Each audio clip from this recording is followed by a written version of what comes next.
Hi, I'm Warren Nash and here's how to make boiled eggs. I'm using Heritage Breed's blue Royal Legbar eggs from hens free to roam for great taste.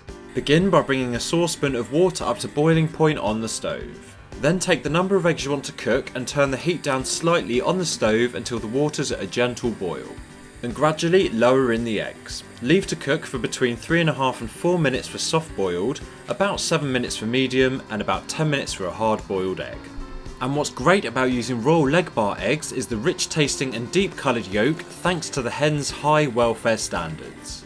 And once the eggs are cooked to your liking, carefully remove them from the boiling water using a slotted utensil, briefly rinse under some cold water to prevent any further cooking, and then serve straight away, going best with breaded soldiers. And you can see more of my recipes using Heritage Breed's eggs by clicking on one of the videos on the screen.